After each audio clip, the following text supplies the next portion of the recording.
Hey, what's going on, everyone? Welcome back. Looking at the Wednesday slate, we have a nine-game slate tonight, starting at 7:30. A lot to talk about. A lot of, especially with the Spurs, we have some other injury news to discuss. So let's get started. As always, appreciate you guys hit the like button, subscribe if you haven't already. Follow me on Twitter if you want the updates at the DFS process, and then all the other info is in the description. So, as always, we'll get started off with the point guard position where we have LeBron James checking in at 10,900. He got it done last game thanks to that overtime. He was also fine at the end of regulation, but the 29 shots was one rebound shy of a triple double, which would have definitely boosted him up to almost 70. It's a very different spot going up against the Wizards to the Jazz, but there aren't as many pay up options as there were yesterday. So I think he is still firmly in play, but it's a lot different spot. It's not as much of a smash as he was last game. Steph Curry is $10,000 coming off of a big game against the Knicks last night. It's a back-to-back for him, but didn't look like he was feeling any effects of the illness that held him out of that one game. It's a matchup against the Pacers, who have been mediocre this season on their defensive side, just with all the injuries that they've having to be faced. It's a spot where I think Curry can continue to do his thing, but $10,000 isn't any sort of discount, so I'm not that interested right now. Trae Young is 98 against Boston. It's a spot where if they're missing John Collins and Cam Reddish, then Trae Young will definitely get a little bit more boost in usage. He has done pretty well against the Celtics in two meetings, averaging almost 60. So for that reason, if you want to do a bit of a game stack, because Kemba shouldn't play on a back-to-back, he hasn't been playing unless they change things tonight. If that's the case, then we can look to definitely some Celtics, and then you can run it back with Trae Young and a couple Hawks if they are still missing Cam Reddish, and then if Collins isn't able to give it a go. Donovan Mitchell is not somebody I'm really looking at 8,700 against the Lakers. Now that Conley's back, the Jazz have kind of been a team that I've just been avoiding because there are so many guys that can make some plays here.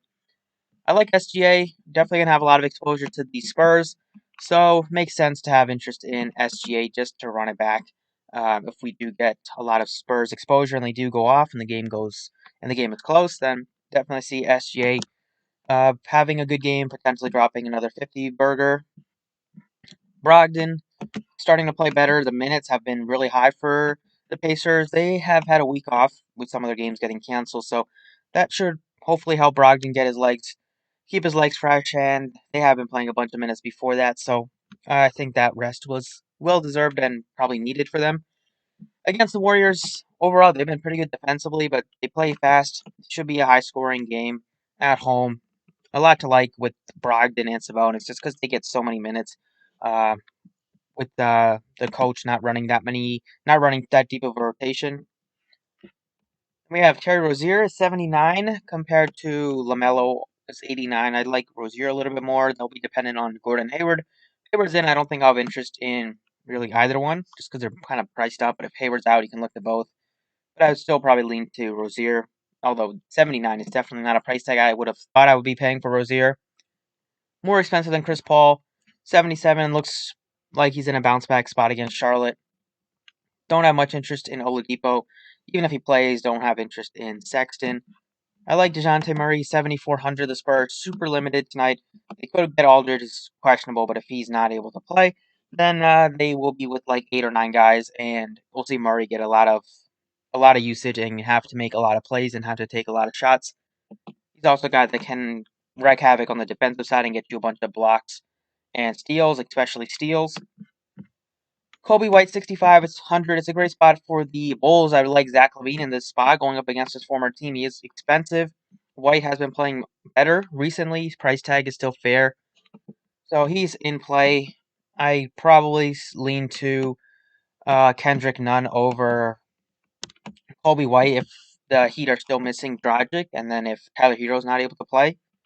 So I have to wait and see on that news. Hopefully we get that before 7 o'clock. Only 7:30, so hopefully we'll get that news by the time the slate locks. Kemba, I don't expect him to play. Don't have interest in Garland. Don't have interest in Ricky Rubio. I like Kendrick Nunn. Don't have interest in Clarkson. And then for some value here, Dennis Smith once again started yesterday, but it was Saban Lee who did the most of the production off the bench and did a lot better than Smith. So I think they'll probably start him tonight, maybe. we'll see. If he starts 3,800, looks like a great price tag to jump on him or continue to playing him if you have been playing him. And with Boston probably missing Kemba, I don't like last time they started Javonte Green, so I don't have interest really in Teague or any of their backup point guard. I probably looked at Peyton Pritchard was 3,900, but there is some other value, especially on the Spurs side, that looks better. So right now, point guard, I like a few pieces like Brogdon, SGA, and DeJounte Murray are probably the favorites that jump off. I'll go with Brogdon right now, 8,200. At shooting guard, I like Levine. He's 96, so we'll probably need like close to 60 out of him tonight. Definitely doable against Minnesota. So he's in play. I think he's more of a tournament option just because he is like pretty expensive. I like don't really like Mitchell. Don't really like Van Fleet with Lowry expected to play today. You can go to Jaylen Brown at 84. Booker looks fine, but I don't really get to Booker really much at all. And then you have White, who's in play. You have Beasley, 6,500. Still waiting for Anthony Edwards to have a good shooting game. It's been like 4 or 5 games in a row where he hasn't been able to make any sort of shots. 23, 27, 21, 20. Maybe he's just that bad of a shooter. Who knows? But he's getting the minutes. Last night it was a blowout, so he only got 28. But I feel like just need him to shoot the ball and shoot the ball better. I mean, he's been shooting, but he's just not been making them. So if you feel like he's on the verge of having a good shooting game, you can definitely go back to him. Then don't have interest in Robinson or Ingles. Kevin Herter, maybe if they're without Reddish, and Collins is in play. David Nawaba if they're without Gordon and Oladipo, again, he's in play. And then for value at this position, you can look to the Spurs value. We have Lonnie Walker here, whose min price or is $200 more than, actually $700 more than the min priced on DraftKings. They were limiting him to 20 minutes before, but they've had 10 days off. So I don't know if things have changed, if he's gotten some practice work or anything like that. They are very limited tonight, so I wouldn't be shocked if they have to play more minutes. But knowing Pop, I would like to see some sort of announcement that he's not limited to 20 minutes because that would suck if that would happen if that would be the case tonight. But at shooting guard, I'm definitely gonna have a lot of Spurs. We'll get to them, so I'm gonna go with SGA to run it back. And definitely get a piece of OKC because I'll have a lot of San Antonio. Small forward, it's LeBron at 10-9, who's almost $2,000 more expensive than any other guy here. $1,600 more than Butler, $1,700 more than Tatum. I like Tatum a lot today. 9,200, assuming Kemba sits. It's a great spot against Atlanta. They are really struggling recently. He's done great against them both times this season. And it's a pace up spot for the Celtics against a team that really just struggles to defend anybody. So really like Tatum. Think he's on pace to have another big game tonight. Don't think I'll really get to Ingram or Grant looks fine, but I haven't gotten gotten to him a couple times this season, but I think there's some better pay-ups tonight. And then don't have interest in Chetty. I think he came off the bench last night, and now his price tag is 6,000, so he's not a guy I'm looking at. And then Houston has just been a team I've kind of been trying to avoid recently. Just because it seems like there's something going on in the locker room. They just released Boogie, and almost every game they get off to an absolutely terrible start, and they're down like 15 points by halftime or 20 points by halftime. So for me, small forward, I think it's a position that you can definitely go cheap here with some of the Spurs value. Right now we have like Gallinari 47. If he starts in place of Collins, then he looks good. You have Lonnie Walker at 37 if he's not going to be limited. And we have Keita Bates-Diop, former Minnesota Timberwolf, probably going to log heavy minutes for the Spurs today. Is projected to start right now, small forward.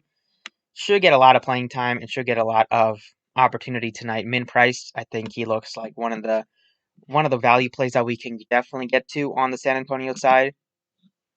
Power forward Sabonis is 10-5. That price tag is definitely up there. I don't think I'll get much of Sabonis when I have Tatum, $1,300 cheaper. You have at center a guy like Karl Anthony Towns, $800 cheaper. You have Zion, a lot cheaper. So Sabonis is not a price tag I'm getting to. For value here, we have some more Spurs value. We have Trey Lyles is 3,200. Should start at power forward if Aldridge isn't able to play. So he looks great right now at that price tag. Other guys that I'd like to pay up for are Tatum at 9,200 as the top end pay up option. We have in the value range, in the 5K range. Don't have a ton that I'm really looking at. You could look to Tice if you're just with Kemba out, you get more usage. But maybe you can look to Baisley, but he's really a tournament option. And then you can look to Gallinari at 47 or Crowder. Gallinari if Collins is out with a concussion again tonight. We played like 13 minutes yesterday. Moving on to center position, has a couple pay ups at the top with Karl-Anthony Towns, Sabonis. I like Cat more than Sabonis usually every day, especially when Cat's playing full minutes again, and he gets a date against Chicago.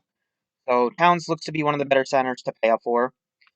We have in the 8K range, you have Zion and Siakam.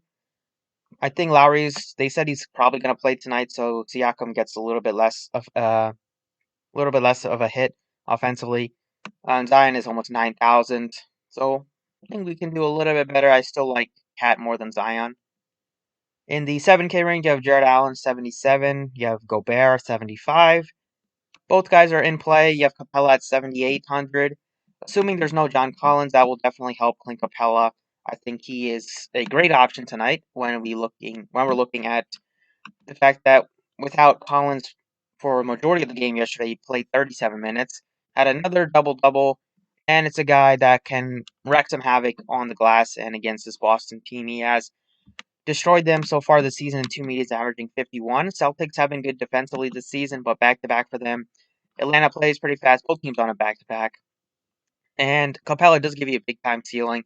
He's shown to have 50-point upside, 60-point upside, even had like 70, 80s back, like a month or two ago. So he's a guy at 7,800. Assuming Collins sits tonight, I think he looks like a great option. And then you have Jakob Poeltl at 6,400. If there's no Aldridge, then he should get really good minutes tonight. In the front court, a matchup against Al Horford, a matchup against Roby, Baisley. The Thunder do play pretty big, so I definitely think you can look to Jakob Poeltl here at 6,400. And then for value, if you need some value at center, Steven Adams, if he's not able to play, you have Hernan Gomez, 4,400. He looks like a great value option. And that's pretty much it at center for now. And the last piece is going to be Tatum. Assuming Kemba sits, he looks great, $9,200. Been playing a lot better recently, which is great to see. He's getting a lot more usage, taking a lot more shots. And without Kemba, I could see him take 25 plus shots tonight. And he does get some rebounds, does get some assists, does get some stocks as well. So he looks like a great all-around play, one of my favorites tonight at 9,200. So that's pretty much it for the drafting side. Definitely will have a lot of Spurs exposure. Definitely would like to get to some Boston, maybe get to some Hawks, some Atlanta if they're missing a couple of their starters, and then I like running it back with like SGA on the OKC side, and then you have some nice price tags on some other pieces like Brogdon, Cat, and then depending on some more news that we get. So that's it for the DraftKings side. Let's jump over to FanDuel now. All right, over on FanDuel, starting off at the point guard position, we have Steph Curry at 10,000. It looks fine. You have Trae Young also at 96. I think you can make a case to get to one of them. You have other spend ups on the slate, so I don't think either one is a must play. I like the price tag on Malcolm Brogdon. Then we have a bunch of guys in the 7K range that look great. LaMelo Ball looks excellent at 7,800 without Graham, and then if Hayward sits, then that price tag is really going to be nice. I like DeJounte Murray at 75. You have Chris Paul at 75. You have Kyle Lowry 74. So I'd rank it Ball, Murray, Paul, Lowry in that range. Don't want to get to a 7,000 Lonzo. Then Kemba, I don't expect him to play. You have Kobe White as a good value option. You have Kendrick Nunn if the Heat are still missing Dragic, and then if Tyler Hero is not able to play again. He looks like a nice option. And that is pretty much it. Maybe you can make a case for Maladon, but SGA is the preferred play on the Thunder side. So right now I like LaMelo's price tag a ton on FanDuel at 7,800 compared to 89 on DraftKings. Definitely a spot that we can get to. At shooting guard, we have Zach Levine at 98. If you can get some savings elsewhere, he looks like he's going to drop 50 plus against his former team. We know he has upside for 60 plus. Mitchell's pretty cheap on FanDuel, 83, but I just don't really get to any guys when they're all healthy. And then Van Fleet, assuming Lowry plays, probably won't get to him. I love SGA. He's only 7,500. Don't know why he's that cheap. He looks like one of my favorites at shooting guard. We have Rozier also looks good if there's no Hayward.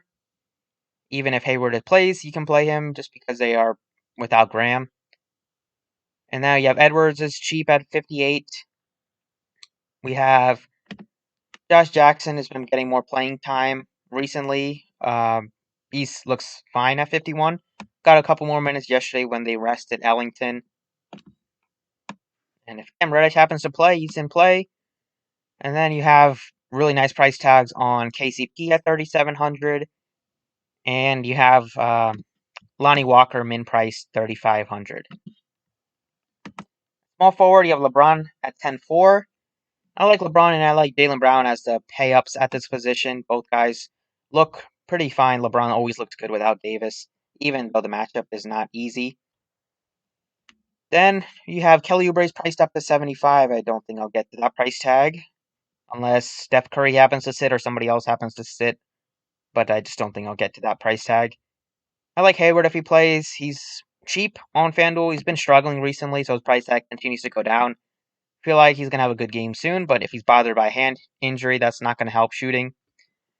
So we'll see about him. I mean, he looks fine if he's not going to be limited or if he's not hurt. And then you have a bunch of value at small forward. We have Gallinari at 4,600. If Collins sits and he starts, could see 30 minutes out of him. Then you have Keita Bates-Diop, also min priced on FanDuel at 3,500. He looks like a guy that will get you some good minutes tonight, so I'll plug him in. He did some things well last season when he was with the Timberwolves, whenever he got some playing time, which was sporadic, but he's a guy that, if they're going to be missing all their players, all their studs, besides Murray, then he's a guy that will get you a lot of playing time and can get you like 8x upside, maybe 10x if he's playing really well. Power forward, it's Sabonis is 99. His price tag looks better than it does on DraftKings, so it's Sabonis, Tatum as my pay-ups at this position. For value, you can also look to Zion if you want 85, but some value here. You have a really nice price tag on Trey Lyles, who's like I think $44,000. Should start if there's no Aldridge. Aldridge is questionable. Let's see if he does play. He's 56, so he would be a guy that we can get to if he happens to give it a go. And then you have Bridges if there's no Gordon Hayward. And that's mainly it. So go ahead and plug in Jason Tatum. Think he's going to drop at least 50. And then last but not least, at center, it's a few pieces that I mentioned on DraftKings I like. It's Carlton Towns has to pay up at 97. It's Clint Capella at 8,200. You can look at Jared Allen if you wanted to. But then we also have good price tag on Jakob Poeltl, who does get you some blocks and steals. And if there's no Aldridge, will be in line for well over 30 minutes. You have Wendell Carter at 54. Also in play. And then if there's no Adams, you can look to Willie Hernan-Gomez. You also have Cody Zeller, cheap, 48. So plenty of options at center. I do think Porto might get a little bit overlooked here, but he'll definitely benefit without DeRozan, potentially without Aldridge, without Rudy Gay, all their guys that get a lot of usage. And he's been really getting you blocks and steals, 5, 6, 2, 4. And that really adds up on FanDuel when you get 3 points for each of those.